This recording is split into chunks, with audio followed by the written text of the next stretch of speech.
The Power Principle. Es decir, el principio del poder.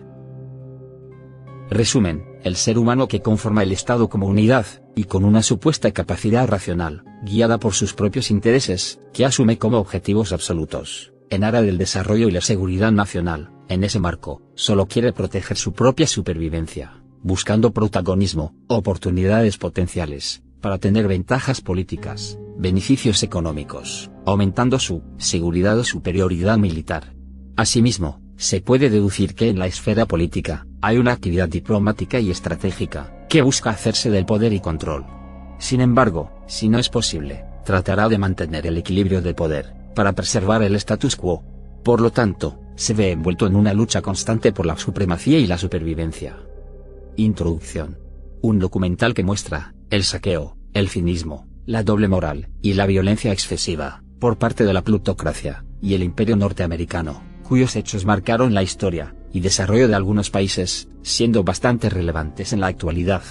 Demostrando además, cómo la política se apoya en el interés de las grandes corporaciones, y una pequeña élite, para aumentar las ganancias y los propios intereses del gobierno de los Estados Unidos, en mantener y expandir su influencia imperialista. Un imperio, caracterizado por causar pobreza, sufrimientos masivos, genocidios, guerras, golpes de Estado, aplastamiento de sindicatos, de movimientos populares y destrucción ambiental. El gobierno estadounidense promueve una cultura de miedo, para asegurar mayores gastos militares año tras año. Se debe recordar que el mercado de las armas, es quizá el que más ganancias deja, y que este mercado tiene sus principales centros de producción en los Estados Unidos, y que prueba de ello, es la tan renombrada, National Rifle Association of America, NRA, en donde sus socios pertenecen a la élite política y social estadounidense. Estados Unidos y las fuerzas militares industriales, junto con los medios de comunicación, crearon una poderosa maquinaria de propaganda, basada en gran parte en la propaganda nazi. Es decir, un ejemplo fue Gorgeos, exministro de propaganda nazi, que ayudó a diferenciar el pensamiento nazi del de Estados Unidos, que fuera diferente, pero también fue una copia de lo que quiso hacer Estados Unidos, para competir con la ideología de los alemanes. Mientras los alemanes querían un líder fuerte, Estados Unidos hablaba de un poder legítimo. Mientras los alemanes hablaban del orgullo nazi, Estados Unidos hablaba de libertad y del orgullo estadounidense, pero sin miramientos raciales, cuyo fin era asustar y convencer a la población de que las invasiones estadounidenses fueron necesarias para evitar la expansión del comunismo, utilizando principalmente la teoría del dominio. Pero ¿de cuáles invasiones hablamos?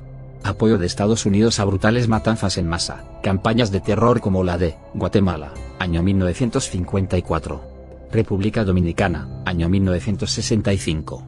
Indonesia, año 1965. El Salvador, año 1979. Planes de asesinato, diseñados por Estados Unidos como los de Nicaragua, año 1981.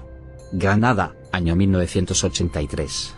También en otras partes de América del Sur, con la Operación Cóndor, que fue una campaña de represión política y terrorismo de Estado, respaldado por Estados Unidos, es decir, incluye operaciones de inteligencia y el asesinato de opositores, apoyo para derrocar gobiernos elegidos democráticamente, como los de Brasil, año 1964, y Chile, año 1973. En otras palabras, Estados Unidos ha invadido e intervenido a otros países, en muchas partes del mundo. Podríamos adentrarnos en las raíces de la mentalidad del establecimiento estadounidense, sea republicano o demócrata, y en la doctrina de Edward Bernays, pionero en el campo de las relaciones públicas y la propaganda, quien creía que la democracia era difícil de manejar, y que la gente es demasiado estúpida para gobernarse ellos mismos en democracia, por lo que existe la necesidad de una élite, o guardianes públicos que manejen la sociedad, que sean profesionales, que trabajen para el gobierno administrando y manipulando el consentimiento público. Por esta razón, el principio del poder se revela como el principio de la mafia, que es no permitir la desobediencia, en este caso, no permitir que los países del mundo en desarrollo tengan gobiernos que traten de mejorar la vida de muchos. La película se divide en tres partes: primero, imperio; segundo, propaganda; tercero, apocalipsis. Parte 1, imperio. Una introducción al imperio. Adam Smith afirmó que Estados Unidos se convertiría en un extenso imperio, que parece muy probable que se convierta en uno de los más grandes y formidables que jamás hayan existido en el mundo.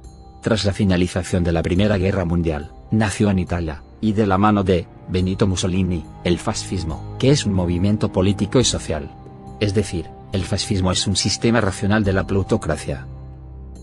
Casos donde se evidenció este sistema: los comunistas griegos, los comunistas italianos, los anarquistas españoles, los patrocinadores occidentales del fascismo como los alemanes.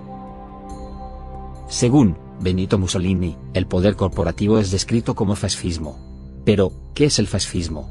Son ideologías y prácticas que buscan colocar a la nación, definida en términos exclusivos biológicos, culturales e históricos, por encima de todas las demás fuentes de lealtad, y crear una comunidad nacional movilizada. Es decir, todo en el Estado, todo por el Estado, nada fuera del Estado, nada contra el Estado. Pero, ¿qué es plutocracia?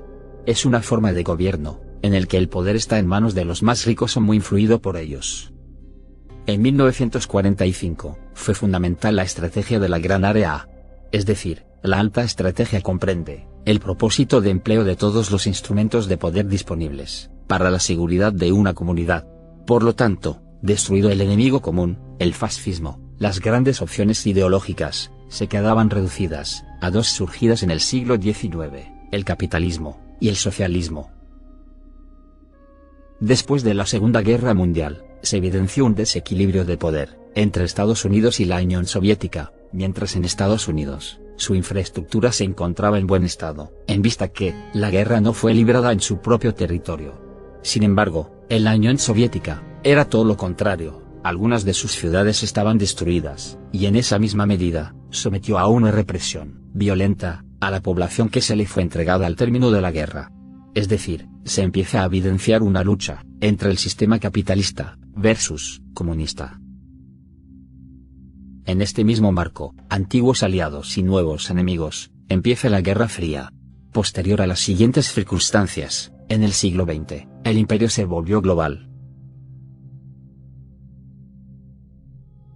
La pregunta es: ¿conspiración comunista como resultado? Una posible respuesta la puede dar la teoría del realismo o neorrealismo, que puede intentar explicar lo que aconteció. Es decir, una anarquía, competencias, desconfianzas, la lucha por el poder, seguridad nacional, acumulación de poder, dilema del prisionero y el dilema de seguridad. Asimismo, la superioridad militar de los Estados Unidos era una política para continuar en la supremacía, aunque no existiera una Unión Soviética. Por otra parte, la CIA es un instrumento para desestabilizar gobiernos.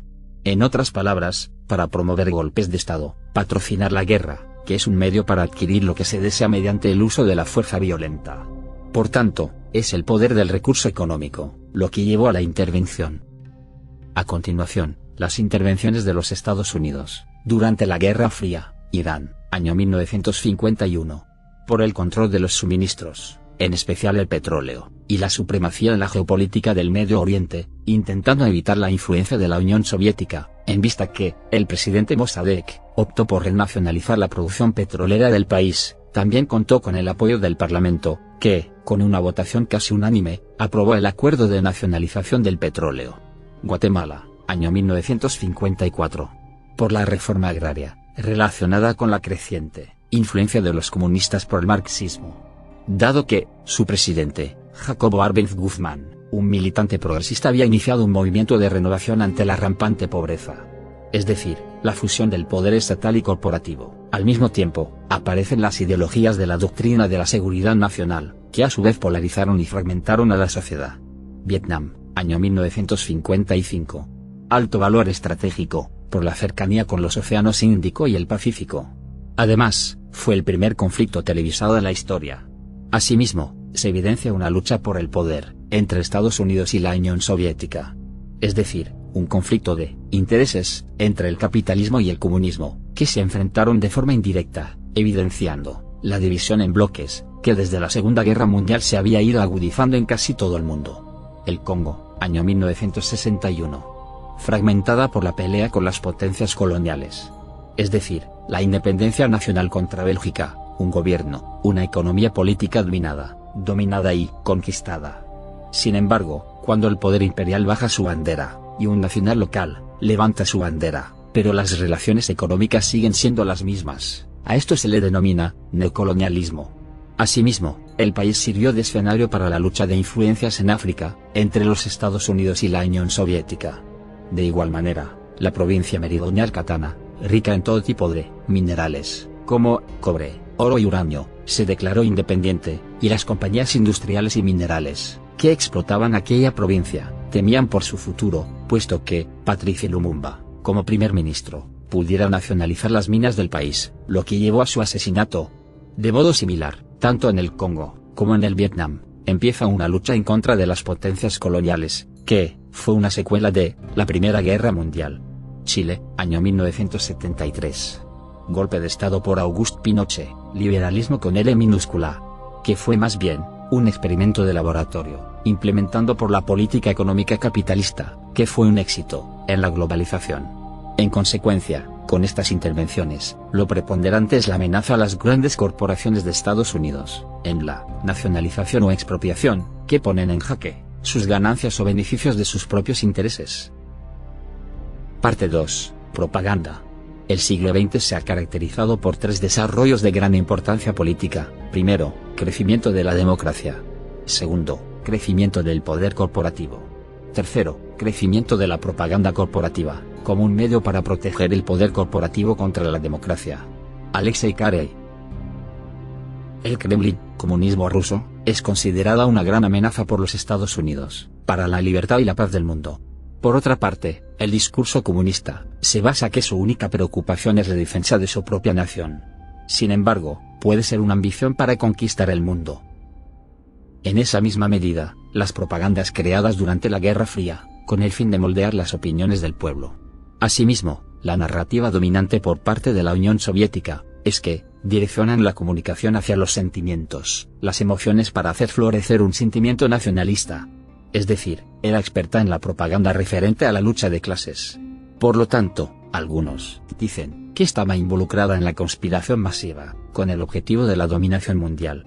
En cambio, la propaganda de Estados Unidos va más hacia lo general, hacia varios individuos y no hacia lo individual.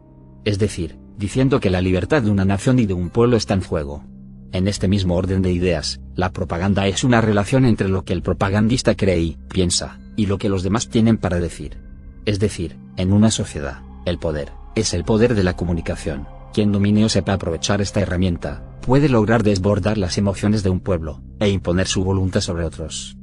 En este mismo marco, el cuarto poder, o los medios de comunicación masivos de la época, juegan un rol importante. Por ejemplo, la televisión, la radio, el periódico, los boletines, etc.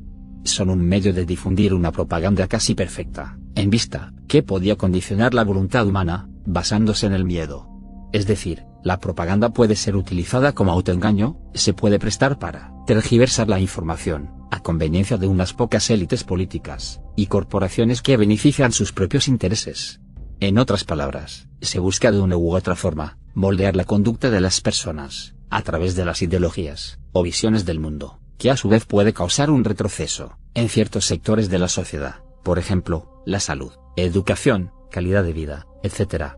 Lo que implica que las propagandas que influían miedo son una guerra psicológica, o llamadas también psiwarrios, que emitía la Unión Soviética contra los Estados Unidos, y viceversa.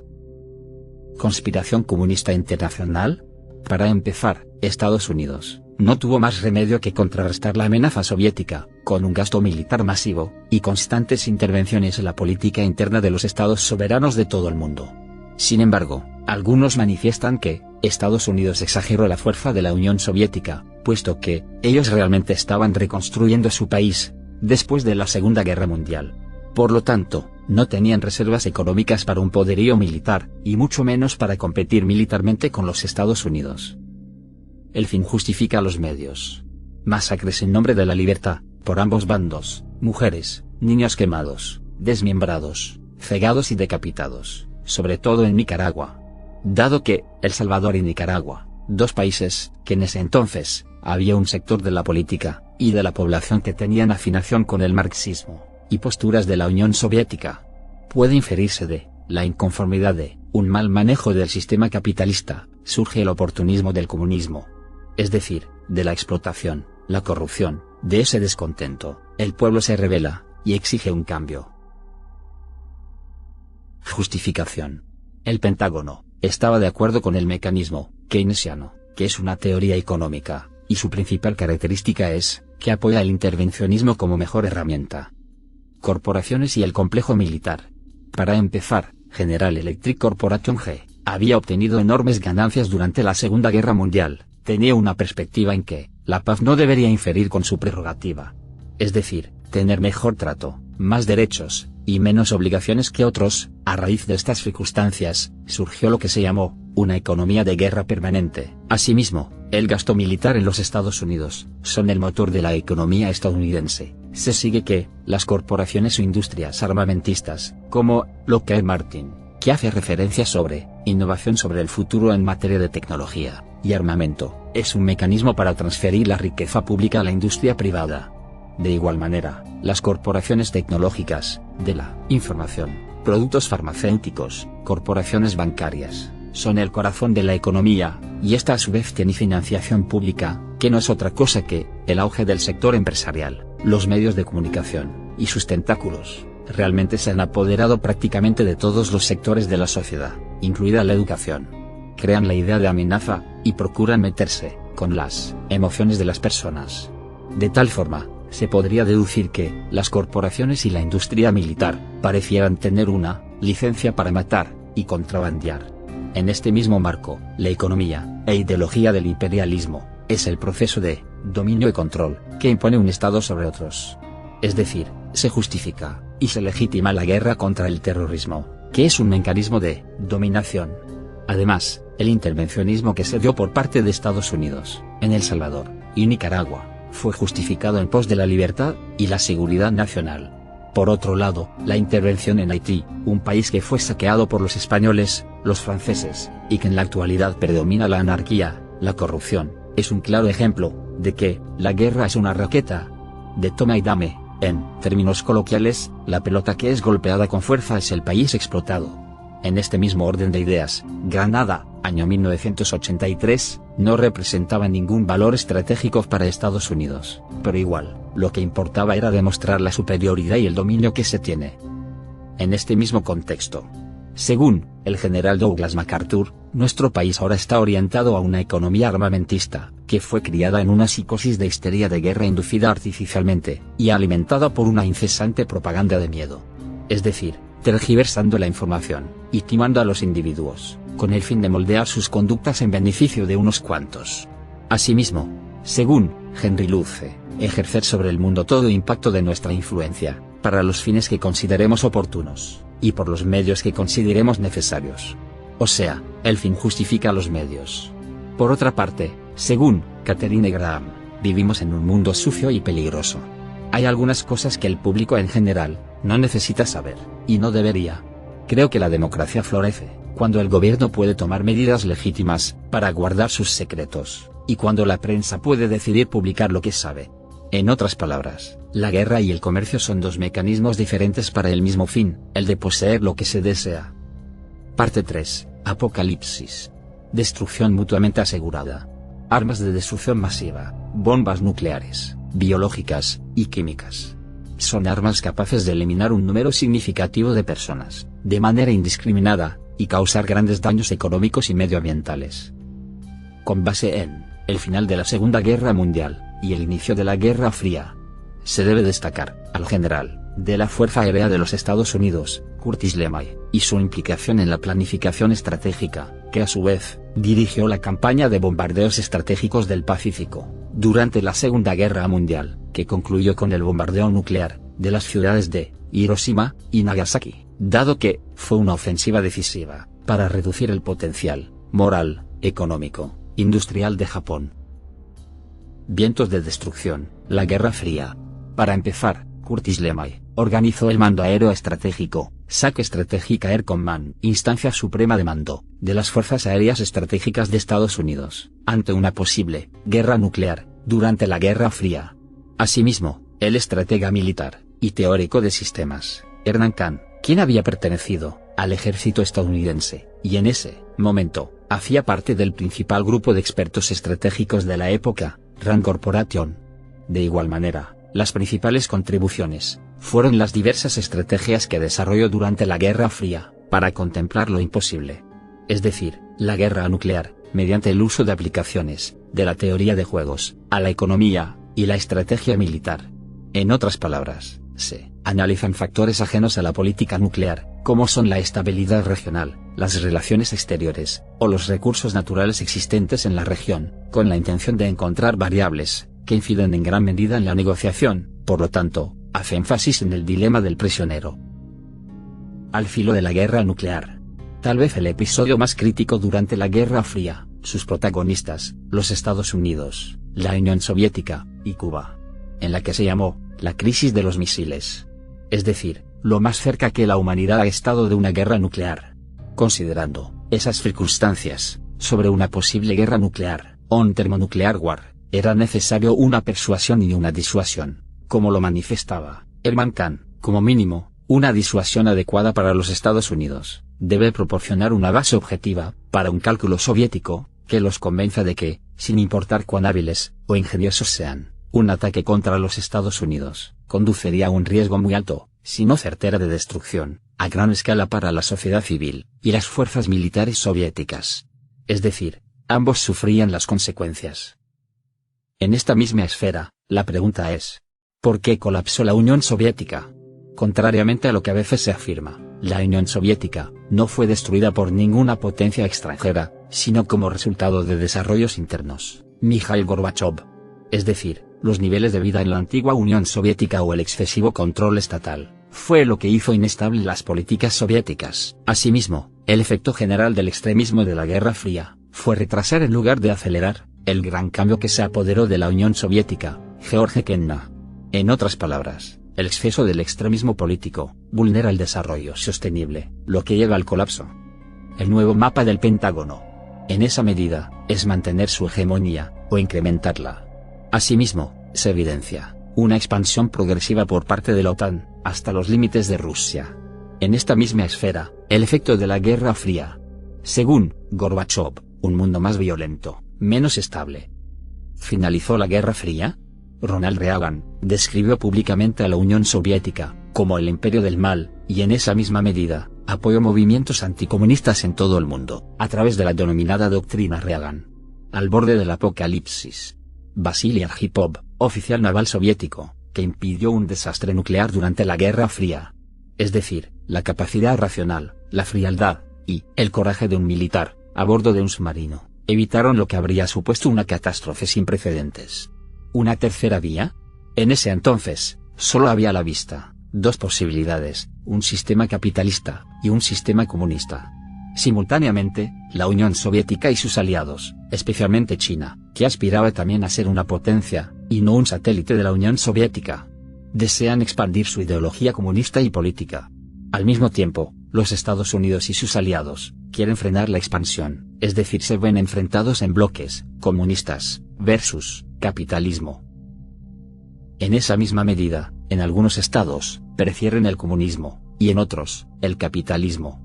Sin embargo, la corrupción en ambos sistemas es lo que hace que las personas se vuelvan a X o Y sistema, en vista que no se ofreció una tercera opción. En este mismo orden de ideas, si se mejora la educación, la atención médica, las condiciones de vida de las personas, estas se vuelven más fuertes y más seguras, se aíslan del miedo y por consiguiente, los llevará a exigir aún más. Sin embargo, esa es la razón por la que no sucede. No obstante, si se quiere evitar que la gente se levante, les tiene que fragmentar, mantenerlos débiles, tenerlos relativamente sin educación, y por lo tanto, surgen políticas y programas que tienen ese efecto. De modo que, cuando la economía necesita ser estimulada, salen propuestas que beneficien a los de abajo. Es decir, discursos en defensa de los pobres, pero sin mayor efecto en la realidad, dado que los pobres son los que le dan el poder al oportunismo. Por otra parte, el reporte del gasto militar de los Estados Unidos, fiscales entre los años 1945 a 2008, por el Centro de Información de Defensa, calculó que los Estados Unidos han gastado aproximadamente 21 billones de dólares en defensa desde la Segunda Guerra Mundial. Asimismo, la campaña contra el comercio de armas estima que costaría aproximadamente 17.000 millones de dólares al año, lo que se puede proporcionar en alimentos, agua, educación, salud y vivienda adecuada a todas las personas del mundo. Según estas cifras, la guerra es 20,5 veces más cara. que sacar al mundo entero de la pobreza, basándose únicamente en el gasto estadounidense. Stalin, Goliath, Gibe, David y Stone. En relación con este contexto, del principio del poder, se puede analizar desde una perspectiva neorrealista. Es decir, ¿qué es lo que lleva a que haya disputas entre diversos actores? Como dirían los realistas, un sistema anárquico, y que esta anarquía la determina el comportamiento de los estados. Uno de los ejemplos que se puede utilizar para ilustrar este marco podría ser el dilema de seguridad. Asimismo, cuando los estados son conscientes de la inseguridad que existe en el sistema internacional, se sienten inseguros, y tienden a pensar que dependen de sí mismos para garantizar su seguridad y supervivencia. Por lo tanto, siempre van a desconfiar de otros, lo que los lleva al aumento del poder, en vista que siempre van a tener miedo de los demás. Pongamos por caso, Estados Unidos es consciente que vive en un mundo anárquico, es decir, sin un gobierno que regule y haga cumplir las normas. Por tanto, lo que va a hacer es intentar asegurar su seguridad nacional. A lo mejor no tiene la intención de atacar a otros estados, o solo quiere ser el policía a nivel internacional. En esta medida, lo que pretende es proteger su propia supervivencia, lo que lo lleva a aumentar su seguridad en términos militares, y a alcanzar una posición de poder, para persuadir y disuadir a otros. De igual forma, cuando Estados Unidos aumenta su seguridad, estas acciones, ¿qué es lo que crea dentro del sistema? Sencillamente aumenta la inseguridad del resto de estados del sistema.